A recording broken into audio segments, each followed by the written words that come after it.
Salut les Doves, j'espère que vous allez bien. Aujourd'hui, mon 11 de légende de l'Allemagne, de la Mannschaft. Des choix encore plus difficiles que d'habitude. Durant mon enfance, années 90, début 2000, beaucoup de joueurs allemands m'ont fait kiffer. Et c'est encore le cas d'ailleurs aujourd'hui. Un savoir-faire, une formation, du travail, du sérieux, du respect, personnalité, charisme, qualité technique, profil atypique, fidélité, légèreté, une quantité de top players incroyable. Comme d'habitude, je n'ai pas forcément choisi les meilleurs. Il n'y a que des joueurs que j'ai vus jouer. N'hésitez pas à me dire dans les commentaires quel est votre footballeur allemand préféré. Et si vous êtes courageux, votre 11 de légende ou du cœur. Pour le système, un 4-4-2 en losange. J'espère que vous êtes prêts les Doves. Allez, c'est parti.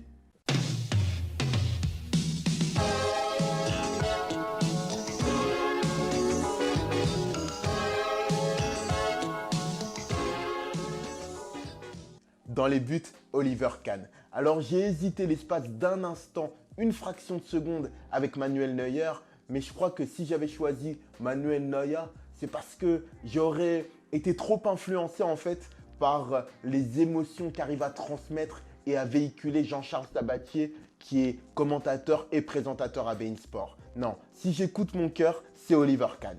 Alors pourquoi Kahn? C'est mon enfance, une gueule renfrognée. Un leader de caractère. Il faisait peur, peut-être même à ses propres défenseurs. Petit, je n'aurais jamais imaginé qu'il était capable de sourire.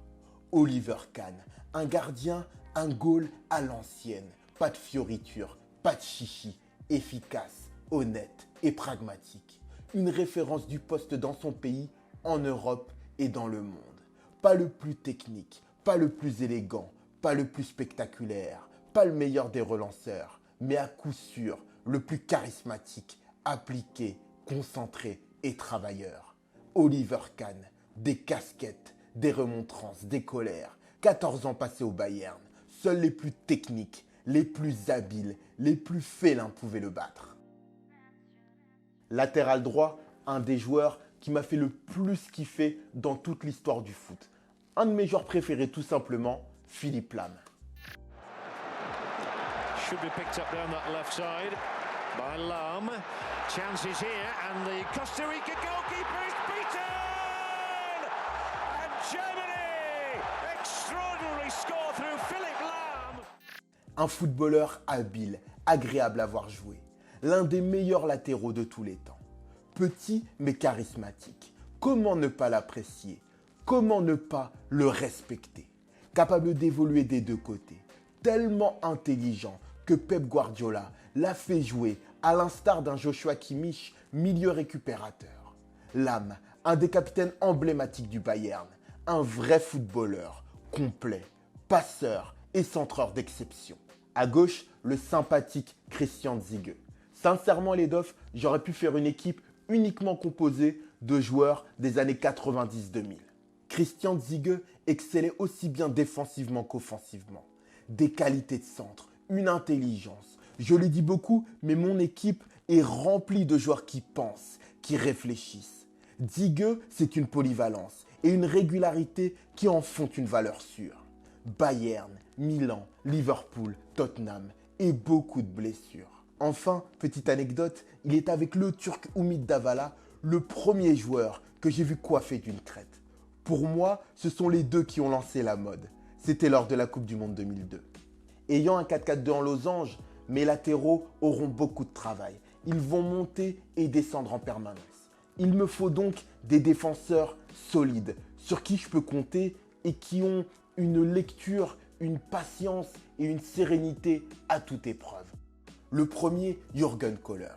Il ne mesure entre guillemets qu'1,86 m, mais il était tellement bon dans les airs que je croyais qu'il tutoyait les 2 mètres. Une vraie tour de contrôle, un sang-froid à toute épreuve. Pas rapide, mais réfléchi, puissant, costaud, difficilement passable. Un placement et une lecture du jeu hors pair. Et des trophées, beaucoup de trophées. Coupe du Monde 90, Coupe de l'UEFA 93, Euro 96, Ligue des Champions 97, pour ne citer que. Pour l'accompagner, il me faut un technicien, un libéro à l'ancienne. Et ça tombe bien, les Allemands en raffolent. Lothar Matthäus, un mythe, 150 sélections, 21 ans chez les professionnels. Gladbach, le Bayern, l'Inter, une aura extraordinaire. Ses coéquipiers, les adversaires, l'arbitre, les supporters, les commentateurs, tout le monde le respectait. Matthäus, ancien 10, 8, 6, reconverti au poste de libéraux. Un défenseur libre, capable d'apporter le surnombre au milieu et devant si besoin. Pour moi, c'était dans l'âme le successeur de Franz Beckenbauer. Un capitaine, le vrai capitaine, dans les faits et la symbolique. J'en ai des frissons.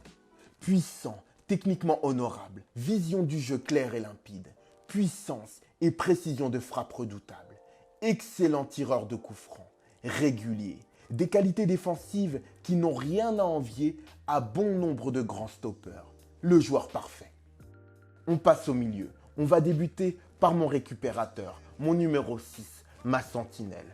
J'ai choisi un joueur qui n'est pas le meilleur de son époque, clairement. Mais pour moi, il s'est remarqué, il s'est distingué, parce qu'il avait un style totalement opposé à ce qu'on pouvait voir à cette époque dans le football allemand.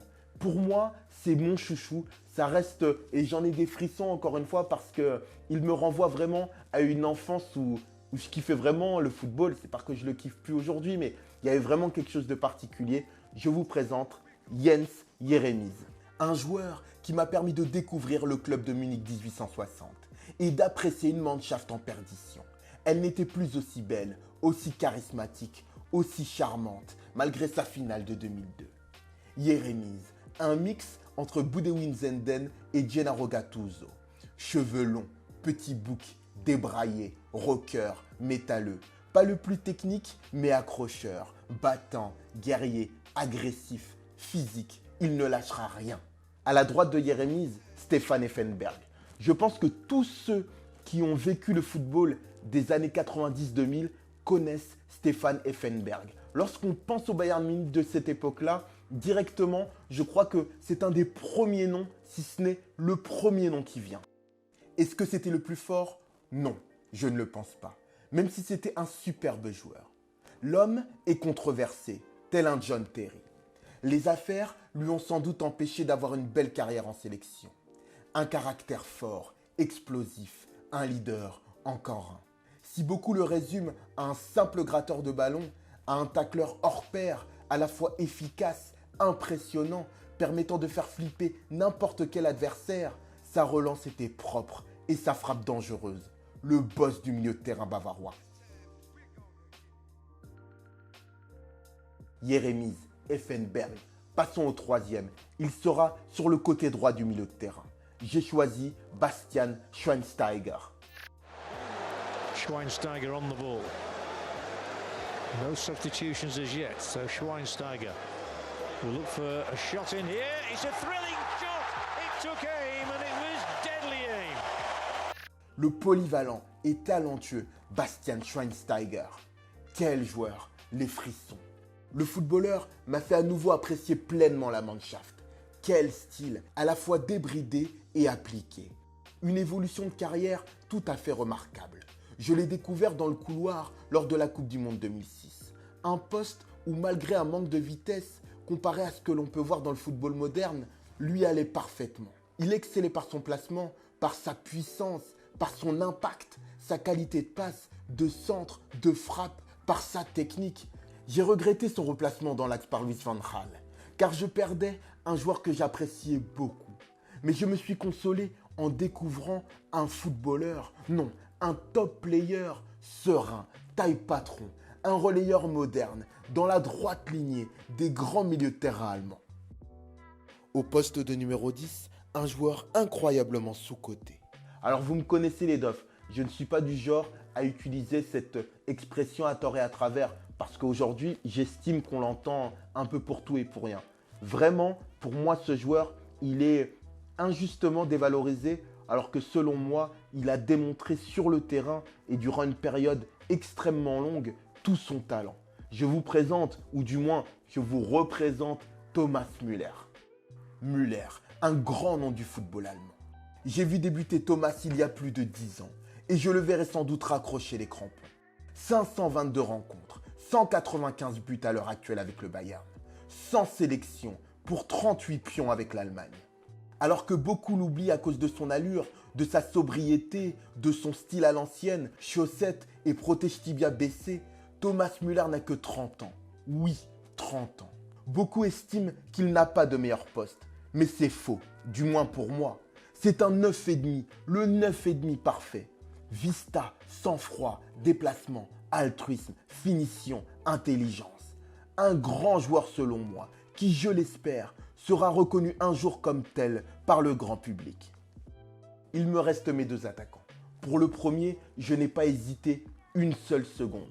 C'est mon idole d'enfance. Alors ne me demandez pas pourquoi, parfois quand on est petit, on s'attache à un joueur et il n'y a pas forcément d'explication. Ça peut être un nom, ça peut être une tête, ça peut être un regard, ça peut être une allure.